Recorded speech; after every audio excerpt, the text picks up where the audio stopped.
But wait, there's more. PetSmart. Most people aren't familiar with what PetSmart has done with Chewy.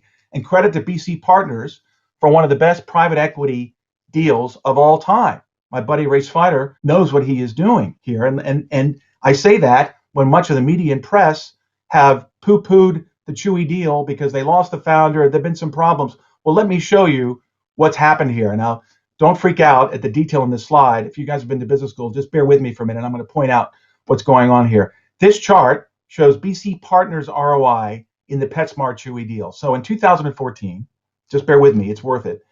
BC Partners acquired PetSmart for $8.7 billion, using only $2.5 billion of equity. Then only a few years later, they decided, like Walmart, we've got to do the right thing. We've got to make the right decision. We have to go to where our consumers, our customers are going.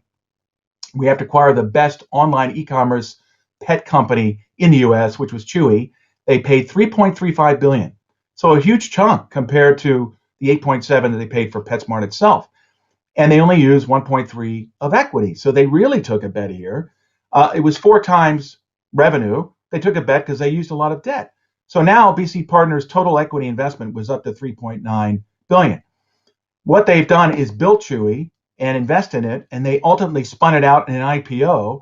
And just to cut to the chase here, they've taken some money off the table. This $6 billion is what we're assuming BC Partners has done with the core PetSmart business in terms of increasing the equity value here. But all of this is Chewy. And in fact, while Chewy's market cap today is actually not 31 billion, I checked it before the call, it's now 38 billion. So in the last 2 weeks, it's gone from 31 to 38 billion.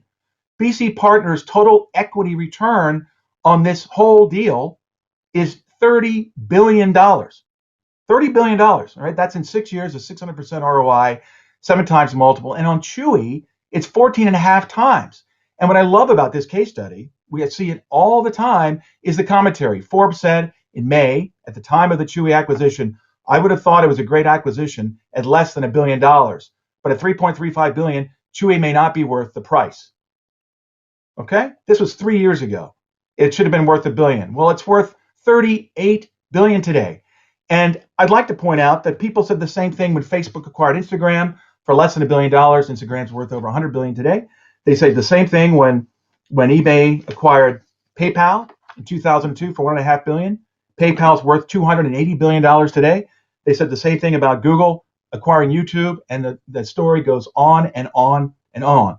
This is true value creation.